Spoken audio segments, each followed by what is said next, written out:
Hello दोस्तों, मैं कन्हैया एक बार फिर से स्वागत करता हूं आप सभी का आपके अपने यूट्यूब चैनल इंग्लिश ज्ञान पे, जहां पे आपको स्कूल, कॉलेजेस एंड स्टडी से जुड़ी टिप्स एंड अपडेट्स मिलती रहती हैं।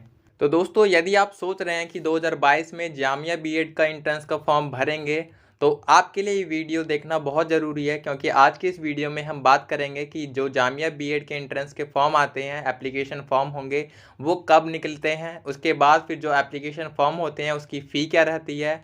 देन उसके साथ ही जो बीएड का कोर्स होता है जामिया में, एनुअली उसकी फ़ी क्या रहती है। इसके साथ साथ फिर एलिजिबिलिटी क्राइटेरिया क्या होता है फॉर्म को भरने का।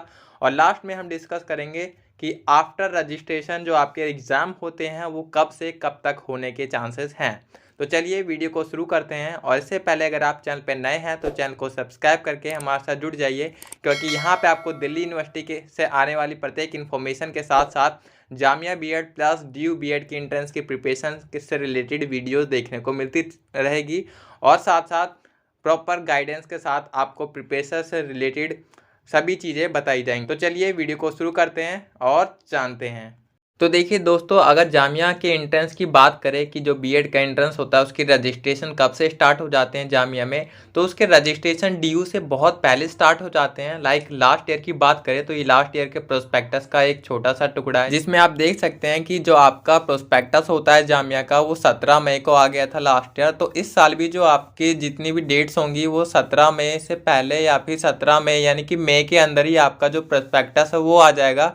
और जितने भी रजिस्ट्रेशन होंगे वो आपके मई में स्टार्ट हो जाएंगे।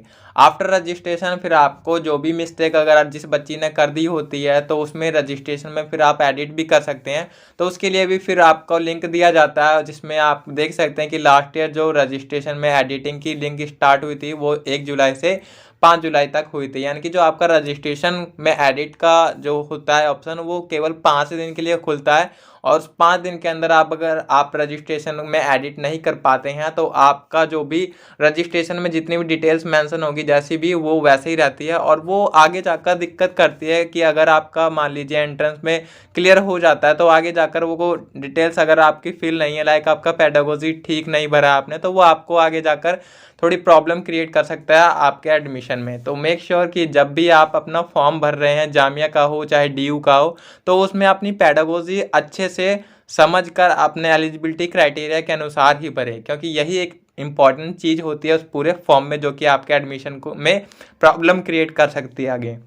बाकी फिर आप देख सकते हैं इसकी नेक्स्ट जो डेट है कि एडमिट कार्ड जो आपका आ जाता है after editing form and registration and all. उसके बाद तो आपका जो लास्ट ईयर जो एडमिट कार्ड आया था वो 15 जुलाई तक आ गया था। उसके बाद फिर आपके जो एंट्रेंस हुए थे वो 26 जुलाई। यानी कि ले देकर अगर हम बात करें कि जो आपका रजिस्ट्रेशन है वो आपके मई में स्टार्ट हो जाएंगे एंड जो आपके एग्ज़ाम हैं वो कहीं ना कहीं जुलाई और अगस्त के बीच में ही जाकर हो पाएंगे, क्योंकि अभी जैसे कि सिचुएशन बनी है कोविड की, दिन पर दिन कोविड बढ़ता ही जा रहा है। तो उसके हिसाब से जो आपके रजिस्ट्रेशन है वो भी हो सकते हैं कि वो थोड़ा डिले हो जाए एंड मई में ना होकर वो जून में हो जाए। तो इस तरह से जो आपके एग्ज़ाम होंगे फिर वो भी आगे पोस्टपोन हो जाएंगे। तो इस तरह से जितनी भी चीज़ें होंगी वो फिर आगे पोस्टपोन हो जाएंगी और जो टाइम है वो बढ़ता चले जाएगा।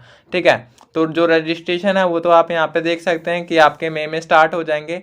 बाकी फिर रजिस्ट्रेशन की फ़ी क्या रहती है उसकी बात कर लेते हैं। तो रजिस्ट्रेशन फ़ी देखें तो रजिस्ट्रेशन फ़ी आपकी होती है 700 रुपये, जो कि मुस्लिम कैटेगरीज एंड SC ST के लिए अलग होती है। तो जो जनरल कैटेगरी के लोग होते हैं उनके लिए उन्हें 700 रुपये पे करने पड़ते हैं पर रजिस्ट्रेशन पर कोर्स के लिए। ठीक है, लाइक डीयू में भी ऐसा ही होता है। आप जितने भी कोर्स के लिए अप्लाई करते हैं तो उसमें हर एक कोर्स के लिए आपको इंडिविजुअली 500 रुपीज़ पे करने पड़ते हैं। बट जामिया में यहाँ पे आपको 700 रुपीज़ पे करने पड़ते हैं पर कोर्स, जितने भी कोर्स के लिए आप फॉर्म भरेंगे, रजिस्ट्रेशन करेंगे। ठीक है, तो ये तो हो गया रजिस्ट्रेशन फ़ी की बात कि कितने रुपए आपको पे करने पड़ते हैं रजिस्ट्रेशन के। तो आफ्टर रजिस्ट्रेशन हम देखते हैं कि जो फ़ी होता है बीएड कोर्स का पूरा एनुअली जामिया में वो कितना होता है। तो फ़ी की बात करें तो जामिया की जो एनुअली फ़ी है बीएड की वो काफ़ी लो है। लाइक डीयू का जो आपके DOE का जो फ़ी है तो उसकी जो फ़ी है लाइक उसकी भी आपकी 7 to 8,000 रुपीज़ है DOE की। बट यहाँ पे जो आपको देखने को मिलेगी फ़ी वो only and only 7,000 to 6,000 around यही फ़ी है जामिया की, जो कि काफ़ी लोएस्ट है। ठीक है, ये आई थिंक बहुत ही कम फ़ी है। लाइक जितनी भी सेंट्रल यूनिवर्सिटीज़ होती हैं उनकी जो फ़ी होती हैं वो काफ़ी कम होती हैं, ठीक है, as per the private university and state university. जितनी भी यहाँ पे सेंट्रल यूनिवर्सिटी होती है उनकी जो फ़ी होती है कोर्सेज़ की वो काफ़ी कम होती है। तो जामिया में भी सेम ऐसा ही है कि आपकी जो फ़ी होगी वो कम होगी। बाकी जामिया में आपको हॉस्टल फैसिलिटीज़ भी देखने को मिल जाती है। बस यहाँ पे एक जो कमी मुझे लगती है जामिया में वो होती है सीट्स। जो सीट्स होती है जामिया में वो काफ़ी कम होती है, लाइक मुस्लिम कैंडिडेट्स के लिए एंड जितनी भी अदर्स रीजन के जो कैंडिडेट होते हैं उनके लिए सीट्स कम होती है, बहुत ही कम होती है। लाइक लास्ट ईयर अगर मैं पॉलिटिकल साइंस या हिस्ट्री की बात करूँ बीएड कोर्स में जो सीट्स थी वो 3 और 2 समथिंग सीट्स थी पॉलिटिकल एंड हिस्ट्री में।